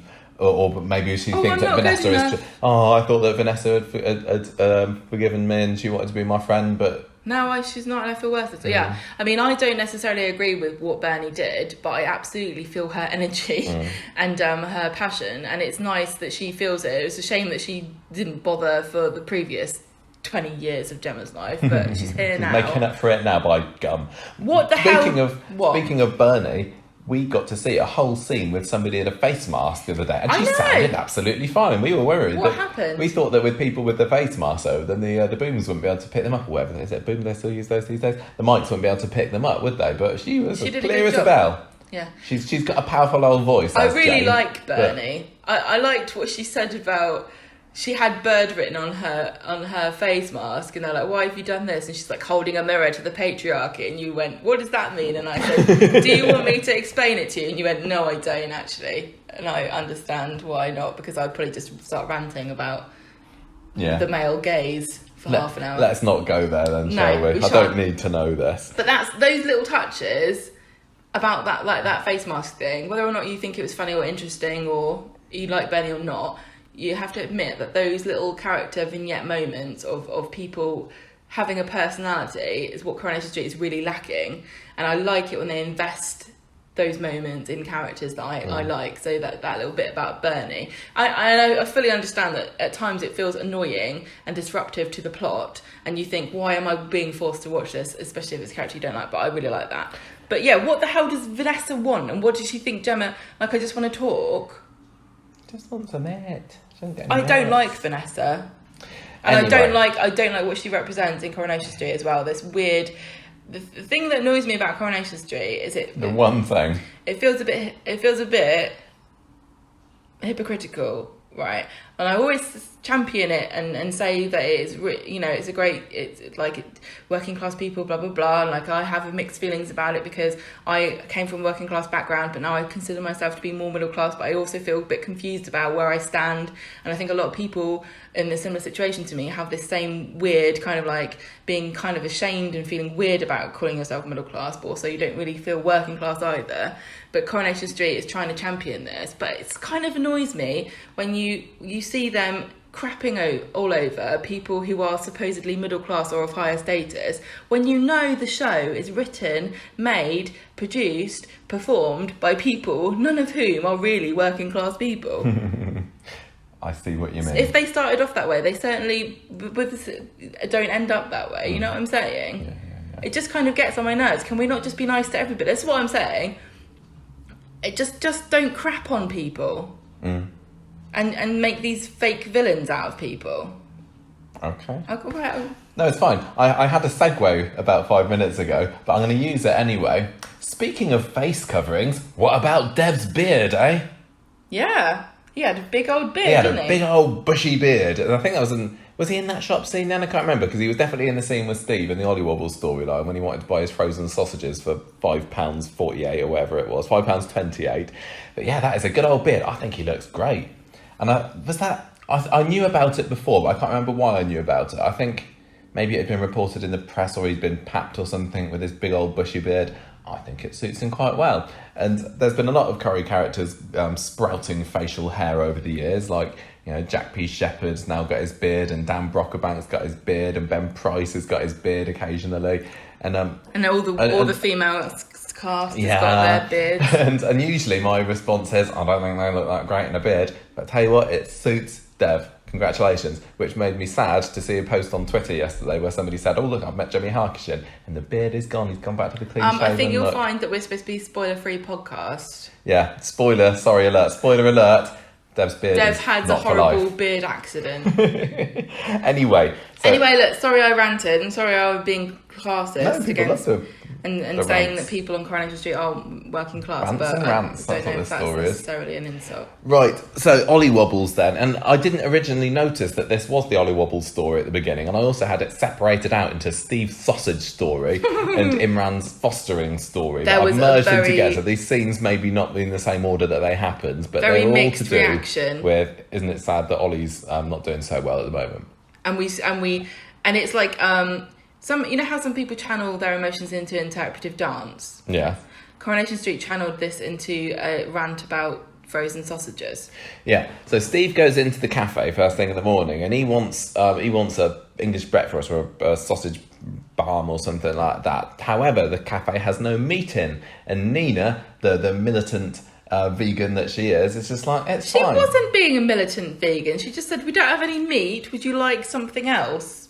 Why don't you try just eating vegetables? I've got honestly, I've got nothing against people, obviously, who don't want to eat meat or you know, paper everything and no plastic, but I'm just finding that there's all that Nina and Alex at the moment seem to be doing is berating anybody who comes in that wants to eat something that's meat or based in a plastic-based container. You know what I mean? I do agree with you, but this is the difficulty. And Curry do it because they got their little green duck picking up an olive branch at the end of the credits because they're sustainable or whatever it means. But so when I saw this scene at the beginning of Mondays, it's like, okay, here we go again. It's not just Please that, though. give Nina something good to do. Okay. Yeah, no, carry on. What? I'm just saying, it's not just that Coronation Street sustainable production. People in real life are caring more about what they eat and trying to eat more. I know, yeah. Alternatives. It just feels like it's disproportionately being included into the script. I don't think so. Yeah, but I think that you and I have very different experiences of stuff like this because you really don't. You don't go online. You don't speak to people who aren't like you. You don't really know people like that, like who care about stuff like this. But I see quite a lot about how, you know, I'll shut up. I know that people like this exist. It's just, I know you know that, Michael. I think it's just that I think you underestimate how much environmentalism impacts people's everyday lives. And yeah, it is a wanky middle class thing, but people care now about where stuff's made and using too much plastic and eating too much meat. It is something that some people do think and talk about. I'm really interested in Nina as a character, and I want her to be developed more than just she's the person who works at the cafe and talks about where the food comes from. I really want them to develop her character more, but she's been in limbo a bit behind the cafe for a while. I think she's had quite a lot to do, considering. I want more bat stuff with Roy. Anyway, Steve... I tell you what, this all started because people are eating bats. Don't you bring them into it. Steve is a bit narked on Monday because he wants this sausage sandwich, but there's no meat. And then when Nina suggests that he go veggie for the day, he's like, I'm not having any of this. He gets it right in her face and is like, I'm out of here. So he goes over to Dev's and then gets agitated over the lack of all-day breakfast sandwiches on the sandwich rack. Don't worry, Steve, they're all made of plastic anyway. So instead he goes to the freezer and buys his frozen sausages for £5.28. And I don't ever do the shopping, but even me, whose wife does all this kind of stuff, maybe I'll buy the milk and the bread sometimes. You're like a politician where you don't know what food costs. Yeah. Like £5.28 for sausages, I don't think that's right. And not even just any sausages, ones that are frozen, yeah, and also ones that come in that little papery plastic container that you know means that they're the wrong below the good ones. Yeah. Because in this country, if you're buying good sausages, they come all laid neatly out in a row in a little black plastic. Yeah, they don't come in a bundle of 8. No, they don't. They have in a row, so you and can they see have more. a nice little picture on the front of what's inside them. Maybe what farm they came from. Yeah, exactly. So anyway, he's £5.28 is you should be buying 12 sausages for that. So he goes back home to cook the sausages. No, he doesn't. He goes back to the cafe and demands that Nina fries these sausages for him. And he gets one out and starts pointing at him. Yeah. And he got flashback to Sarah the wonky finger because this sausage is flopping all over the place. Finger shaming. And so that's kind of the I liked how unflapped. Cliffhanger. Can I just say, I really liked how unflapped Nina was by this, and I think it's hilarious. Like it was very low key, but quite funny that she was like, "I'm just going to take this in my stride. Honestly, this is no big deal to me. I feel like this happens every day. Somebody comes in here and starts brandishing frozen sausages in my face, demanding I cook them." But I'm unflappable Nina. I'm just going to try to attack him with a spatula. And she wasn't like... she had some tongs. Yeah, she wasn't like aggressive or like freaked out. She was just like she has this very serene look on her face at all times. Yeah. And she's like, click, click, click with the tongs, like, get back, please. I'm not cooking your filth. Now, meanwhile, in the same story, but not to do with Leanne and Nick particularly, Karen, the fostering lady, is coming over this afternoon to reassess Toya and Imran. She's going to interview Leanne. She had a meeting with Toya and Imran. Oh, okay. Imran can't make it because he's got some legal appointments, so Toya has to do the meeting herself. We don't get to see the meeting. Oh, yeah. And then she's going to go over to Leanne to get a reference. So, we don't get to see this meeting because Coronation Street are just they just think that we're happy to assume that 50% of the story is going off, off scene. Off screen. We're just off screen, sorry. We just need to be told what happened and we'll be happy with it. And also, we really enjoy watching characters tell other characters things that have happened in the scene we just saw. Rather than, I know. So anyway, Imran comes home, finds the meeting was fine. There should be a new panel meeting soon. And he's like, we need to phone Leanne and see how the reference went. What did she say about me? Did she say she likes my beard? What did Karen say? Did she mention it? I've been teaching Dev how to grow his. So Wednesday, just going back to the sausage thing. Well, Leanne doesn't go to this meeting, does she? She doesn't go to the reference meeting because she's been called in to extract Steve before he has to extract a sausage from up his arse. And so they go over to number 1 and talk about the pressure that they're both under because this has nothing to do with sausages. This wasn't about sausages. No. This was to do with Steve is going through the ringer a little bit because his old son's control something in his life. Yeah, it's been told that he's got mito, and that mito explained his anger in the situation. So she's like, it's okay to be upset. I feel it as well sometimes. Steve says that Tracy's terrified that his depression is returning. I'd like to see more Tracy, please, because again, we're told that Tracy's. I'd be interested to see this, but again, we're just told that Tracy is worried about Steve. But anyway, he doesn't think his depression is coming back, and that's kind of it really. But they just have a little bonding where this kid's parents moment, and isn't it this tough? was just like, I guess, addressing Steve's, because really this Oliver's illness has been a story about Leanne and how Leanne reacts and copes to everything. And I criticised Coronation Street previously, and I said this is the kind of thing that happens in our culture in general, where we kind of focus on the mother as the primary caregiver and then wonder why men feel disengaged from parenthood. But Steve really, this was focusing on Steve, and he was reacting in such a Steve-like way, and it was kind of stupid, but I didn't have a problem particularly. I think I did have a bit of a problem with it on Monday because it just goes into the Steve's an idiot, And I thought it was kind of funny. They didn't make it clear enough, and it's not like I want everything spelling out to me, but it wasn't obvious enough that he was doing it because of Ollie on Monday's episode. No. He just came across as an arse, and I think they just needed somebody there saying, look, are you sure that you're not just wound up about Ollie or something? I guess you could. It put just that looked line like in. he was mad that he couldn't get a sausage sandwich. Some people on Twitter really hated, like they were moaning about how vegans are always the butt of jokes and everything, and I was like, there's plenty to complain about if you're a vegan about how you get portrayed, but this is not even anything to do with veganism, and it certainly was not something about how reasonable Steve was being. It was just making Steve look like an idiot. Yeah, which I think Corey does enough as it is. I'm just saying, if anything, it was pro-vegan rather than... Oh, yeah. That's what I'm saying, but still, people watched the same thing we did and went, they're being mean to vegans. It was clearly not being mean to vegans. No, it wasn't. No. Anyway, so that was the Steve stuff. I thought it was a bit silly. I don't know whether... If it had been another character doing it, whether I'd have understood it more. Anyway, meanwhile, Toya finds out from Karen that Leanne's missed this appointment, so she goes home and tells Imran, and then, but it's okay because Leanne's bringing round dinner later to apologise, and Imran really hopes it's that casserole that Leanne brings. Unfortunately for him it is, and he does a little hooray fist pump, doesn't he, when he finds out that that's what it is later. And Leanne says, sorry, look, I'll phone Karen tomorrow, it's all going to be okay. I'm going to give you a glaring reference, no problem. Also, this is what Steve's been going through. And Toya has another nice little moment where she tells Leanne how proud she is for all that she's coping with at the moment. Wasn't it lovely? I wish that Toya and Imran had their own story that wasn't just, this is part of Leanne's story. Yeah. It feels like such a side story. I don't know why it can't be that their own thing that just happens to coincide with Leanne's thing. Mm. Rather than just being, no, this is definitely... You're right, it feels story. like it's tacked on. And if they'd been developed separately and they happened to converge it would at have this been way moment... more powerful. I agree.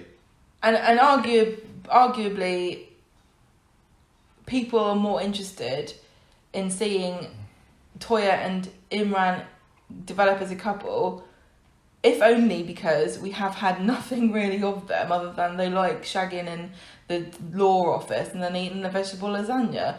And we kind of joke about these things, but that's because that's all we really know. That literally is all we know. Yeah. I think also people like the more real feeling storylines, and both the Gary one, the Gary one and the Geoff story have both got a bit of the panto about it. They're both about a villain.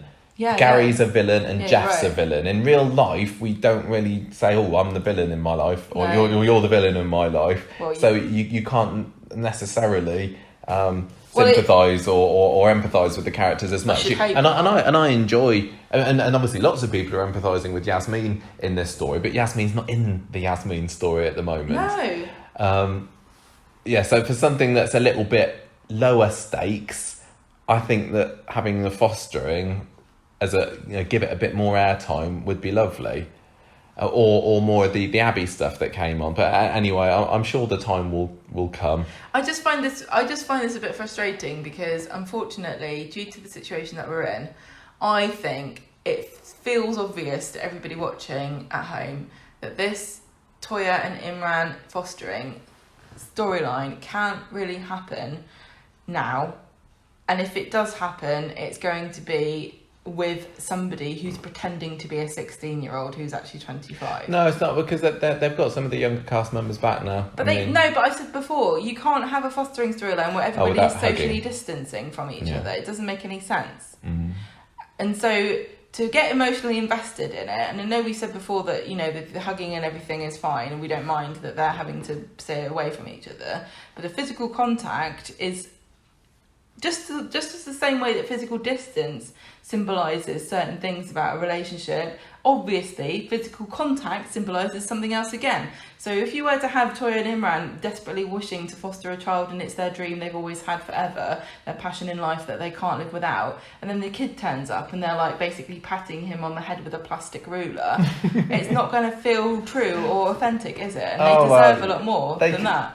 So to me, I'm just watching this going, when are the when are the bricks going to fall on their heads here? What's going to happen here? Because the obvious out is that Leanne says, no, don't do it because I can't cope. And that would have made sense to me, and it would have been, okay, that was an interesting side story, diversion. But now I'm just like, where are we hurtling to? They might be able to do it because they've had their socially distanced stunt. They have socially distanced passing the watch back and forth. Surely they could say, oh, come and give me a hug, new child, and then you see a child running towards the camera, and then Toya grabs hold of one of the shorter mannequins from Underworld and pats it on the head and just holds her tight. I don't know. And then we cut to the usual thing of when people in soaps have a hug and you get to see over their shoulder and you just see this mannequin dead-eyed. No, I don't see. I think. Why would they go to so much effort? What, for the first socially distanced fostering storyline in the soap? Yeah, well, they did first socially distanced hug. Right, before we move... I just think, stupid, annoying. Once Toya and him ran to do something, I wasn't on board with the fostering in the first place because I don't really care about it. But now it's like... But we've been seeing some fostering, a little bit of it on the DVDs, haven't we? With Len and Rita fostering Sharon. Yeah, I mean, it is an interesting dynamic. I tell you what, the thing is, I need to know more information about what kind of person, I nearly said animal, what kind of child are they going to foster? Are they looking for a teenager? Because once I know what it is, what kind of age range they're going to get, I can decide what I think about it. Okay. But at the moment, I'm just, because it's all ephemeris and I don't even think it's going to happen, I'm really struggling to like get behind this because I just think it's not going anywhere. Yeah, okay. It can't go anywhere. Before we move on to the final few little storyline bits, there's a bit of an elephant in the room, or not in the room as it were. Liz. How dare you call Liz an elephant? No, elephants are known for being very wrinkly. Liz, not. Very, very smooth. She's gone. She is in Spain. We can officially say that it is definite that she's left the show. She had, and I know we are a spoiler-free podcast and everything, but there's only so much that we can pretend. The reports have come out this week. This would be in the news section, but we're not having a news section this week. Apart from having extra later. Beverly Callard has left the show. No, but and she hasn't had an exit storyline. This is not a spoiler because they said on the show that Liz is in Spain. Yes, and at some point they're going to say, and she's not coming back. And so possibly. You could say it's a spoiler because I was wondering if she would come back or not, but she's not. So it's the same as if, when a character disappears to go and visit their sick mum when they're on maternity. We're not going to say, I wonder whether they'll come back next week. She's left. She's gone. She's going to be away for a little bit, and then she's going to come back maybe. Please, Helen Flanagan. But yeah. Oh. Bev has gone. Yeah, you're not talking about Beverly Callard not coming. He's not going away and coming. No, back. she's not. Well, she probably will. The thing with Liz is she's left a few times over the years, hasn't she? And it would not surprise me one little bit if she does come back again, particularly as the character has been cheated out of an exit. It was announced back at the end of last year. This might be surprising to some people that even follow spoilers because Liz's announcement, Liz's departure, like you said, was announced in this country and everywhere, and there were soap magazines, covers of her sort of parading Liz around and saying, she's this icon of Coronation Street and she's leaving the show, what's going to happen? And there's speculation and Ian McLeod was saying she's going to leave under, what did she say? Ian McLeod said that she's going to have a big exit befitting of the character. She's going to do some kind of heroic act that's going to save, that's going to help bring Steve and Tracy together or something. She's going to prove herself and then she's going to go out with a fanfares behind her or something. Yeah, he was basically saying, we know she's an icon, she's going to leave like one. Yeah. And I can't even remember what the last thing Liz did was. I should have looked it up really, but...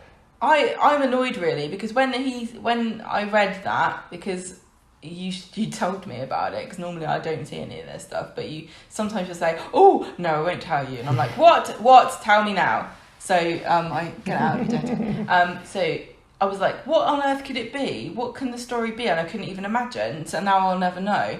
What could it be that she could do to bring those two together that would mean that she had to leave. I don't understand how that would work. The thing is, Tracy and Steve are kind of all right at the moment. I mean, I could kind of imagine that what's going on with Ollie would split, or is causing a strain on Tracy and Steve's relationship. I mean, it looked like they were heading south at the beginning of the year when Tracy ended up waking up in Paula's bed.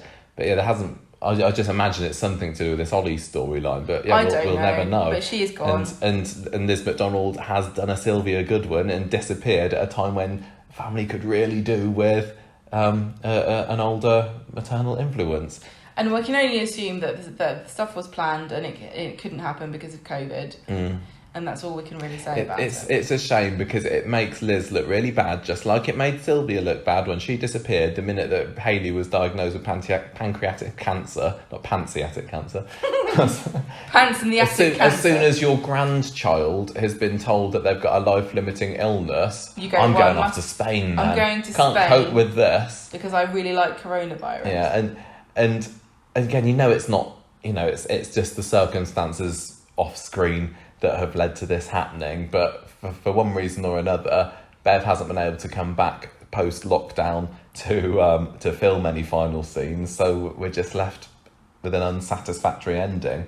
But, like you said, and I'm not sure that we can bank on this as a fact. Oh no. But I'm not as sore about it as I would be with another character because she has gone and come back so many times. Yeah. And she also was hardly in it. They call her Liz Boomerang McDonald. Do they? But she was hardly in it, in the last few months. She's had very little to do the last year or so. So have many people, though. Yeah, I know. And obviously she's had issues with depression and whatever off screen, which has meant she's had to have periods off. But it's a shame because she's an icon, and they're going to have their icons program dedicated to her in 3 or 4 weeks or so, aren't mad. they? Which would be odd, and I wonder whether that's when it's going to be officially announced, because it hasn't been officially announced yet.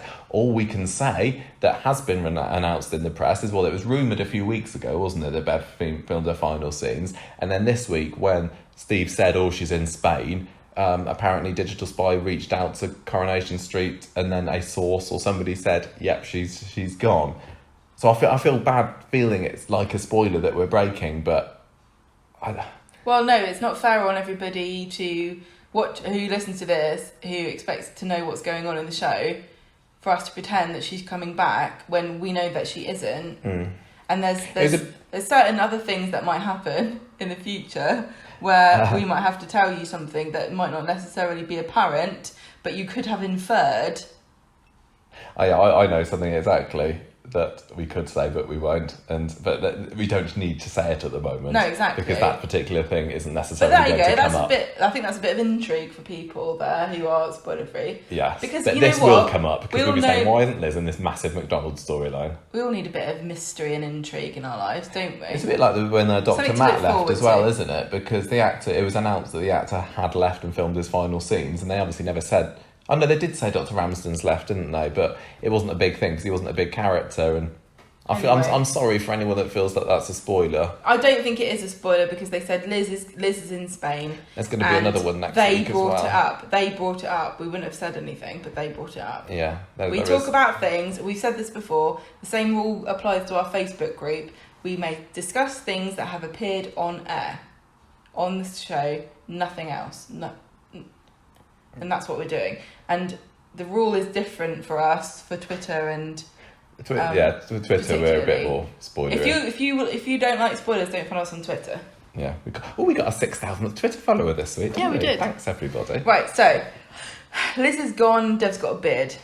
We'll move on to Abby's stuff. And I said to you, and you didn't agree with me, that Abby has decided that she does want to say goodbye to the siblings. No, I missed that. And she says... don't mess up again, and she goes, I won't, basically. Doesn't she try and get Seb to get in touch with the social services to arrange this meeting?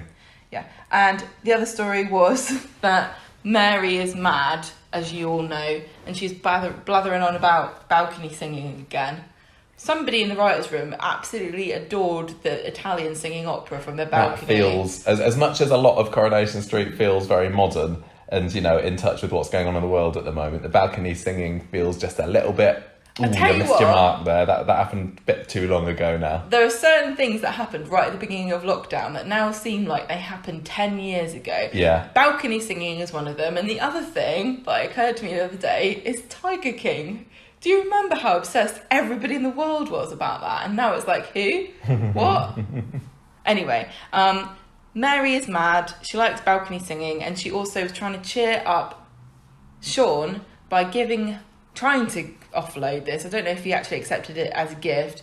A knitted poncho that she, like a fleece, that she has had bespoke made for her, covered in pictures of Ben Shepherd. I assume that she's got this off something like, Redbubble or Cafe Press, where you can, upload a picture and then whatever your picture's of, it will splatter it all over it. But yeah, so this is our little brief moment of comedy on Friday amongst all the angst that's going on with Sally and Gary and Vanessa and Gemma and everything, saying, isn't it funny that Mary's got a poncho with his face on? And I think this is one of those things that if you were really into Ben Shepherd and you watch Ben Shepherd a lot, you probably would find this funny, but I didn't. I thought it was kind of funny, but also a bit weird, and also I think we should do some merchandise where we sell... Adam Blease did a Photoshop version of Sally and Matthew's face. No, I don't think he made it. I think somebody else made it, and he retweeted it. Yeah. But in case you're not from the UK, or you are from the UK and you don't know who this is, because there are a few different Ben Shepherds who are famous, but this is television presenter Ben Shepherd, who is famously baby-faced man, but he is 45 years old. Wow, totally. Yeah, exactly. He used to present GMTV, which doesn't exist anymore, but he's also presented The Krypton Factor, which is what that guy... Chris Quinton. He was in The Krypton Factor, Tipping Point and Ninja Warrior UK. I think Tipping Point is what he does at the moment. Is it? Did he do Good Morning Britain at the moment? I don't know. But he's just one of these friendly TV presenters that everyone would be happy to take home to their mum. He's kind of like a baby Philip Schofield. Yeah. Where it's like... He's got a wife, has he? That kind of thing. Well, part of his appeal is that he's ambiguous. He's camp. He's not camp, but he's very unthreatening. Yes, exactly. He's unthreatening. Yeah, and that's obviously Mary's Mary type. Loves it. Yeah, somebody to conquer. So I didn't find it particularly hilarious, but I found it really annoying when she put that on her shoulders and she wouldn't. The hood wouldn't go on her head. See, sometimes I'm going off a bloody rant again. Sometimes I can see one screenshot from a storyline and I think, right, I know what, and then I can watch the storyline and think, I got all of that from the screenshot. And I know there was only literally one scene of that, but I saw a screenshot of Mary with the Ben Shepherd blanket beforehand, and I don't think I got much more out of the scene than I wouldn't have guessed for myself, It was the same bit with where I was moaning about the socially distanced stunt a few weeks ago with the car crash. It's like, I've seen one picture of that and I didn't get much more out of it. Sorry, I'm in a bit of a ranty mood today. That's not even a good rant. No, it's as best as I can do. Do you want me to have a go? I think that energy drink's worn off a little bit now, but no. Don't have another one? No. What are we rating this week's curry? We've talked about this is the longest we've talked about curry for a while, I feel, possibly, I don't know. What are we giving it? Right.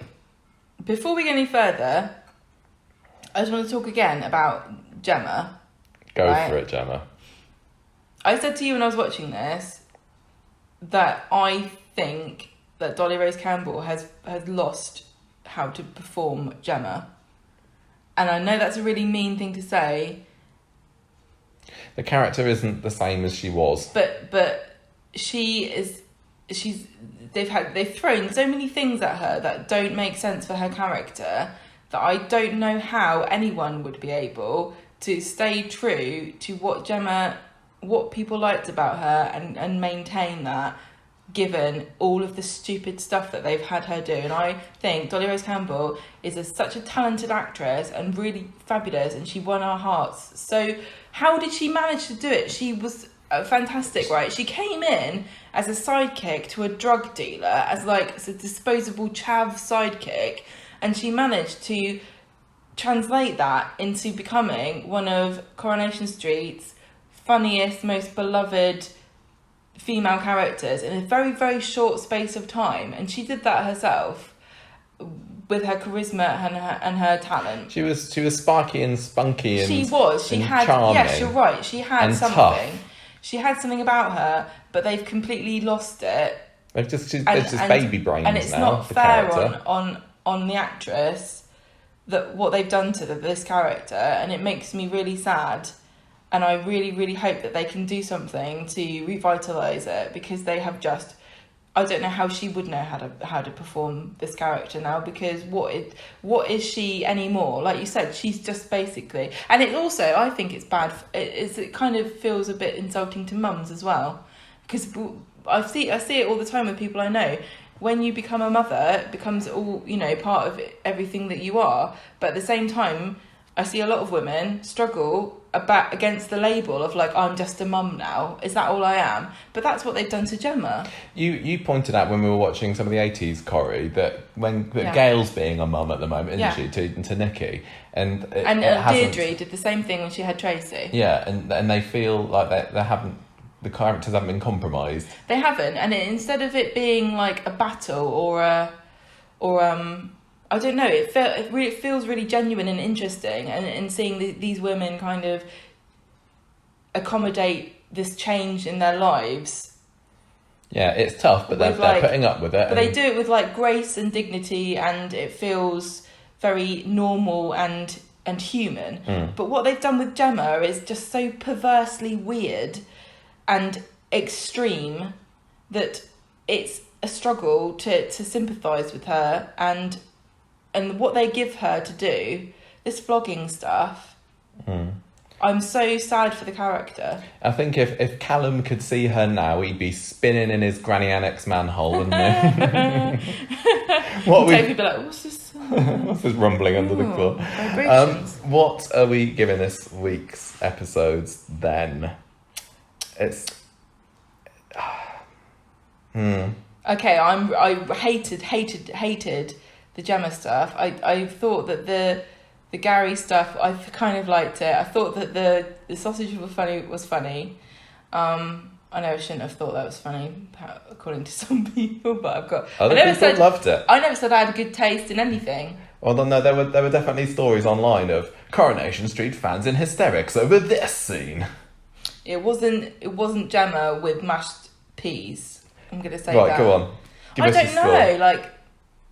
I really want to penalise it because of that really rubbish scene. That was the worst scene I've ever seen on television. I'm gonna give it. But I don't want to disparage everybody else's efforts. And it also, I really hate crapping on people who are doing really hard work. I don't know how I would, Okay, so my summary of the week is the Gary Maria stuff was probably the most interesting, but there was a few too many contrived situations there. The Yasmin, it feels like it's treading water a little bit, and it's missing Yasmin from the story. The Chesney getting caught in the buff I didn't particularly like, but I did enjoy the video chat. Ollie Wobbles, I didn't particularly like the sausage, but some of the fostering stuff was nice. Abby was okay, but there wasn't much to it. Mary didn't really go for it. I'm going to go for a 2. Yes, that's right. I'm going to go for a 2 vegan conspiracies out of 5 this week. I was going to give it 2 vegan conspiracies. Well, you can't. I just wanted to say, I hated the Gemma storyline. I've said this about 1,000 times already, but Bernie was really fantastic. I really liked that. And I also really did appreciate the fact that even though I thought the circumstances were ridiculous, that they had the video chat with Vanessa and Gemma. I thought that was very suitable and sensible way of doing something that was that worked with the circumstances they need to work under, but also made sense for the world that we live in now. Yeah. And I really, really wish they had handled this vlogging storyline better and had more respect for what vlogging is and why people like it.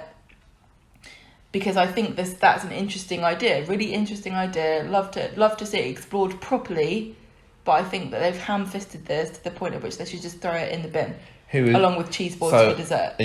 What are you going to score it? I'm going to score it 2 tensils. Tensils? Yeah. Not tendrils. I was going to give it 2 before you said 2 because I can't. Both have grown up. I can't sanction it. Group thing. My character week this week. I'm going to give this to Bernie. I thought you would. Yeah, and you've because Jane Hazelgrove, how you know, in one of the stupidest plots in Coronation Street currently, heroic effort. I'm going to give it to Sarah Lou. I know that she's a daft bint sometimes and she can't keep a secret to save her life. Slander. But Tina O'Brien's has put on a great performance, and I'm interested to see what Sarah Louise is doing. I'm interested in what's she going to do next. Who's she going to spill what's to next? What's she gonna lie about unsuccessfully? Yeah, how's she gonna fail at keeping this watch a secret from somebody else now? I really thought that the Gary stuff was pretty interesting to me this week. I just again, a lot of the stuff that Coronation Street is doing heroic work in some sectors of this, but they're building like these fantastic castles, but they're doing it on sand. You know what I'm saying? If they had worked harder on why we should care about Gary and Maria getting married, this would be fantastically compelling. This is this is the bones of a really interesting plot, but where's the flesh? I think the people who enjoyed the Sarah and Gary relationship more than we did are probably more invested here. And there were an awful lot of people who at the time last year were saying, yeah, Gary and Sarah, they're a great couple together, and I just couldn't feel it.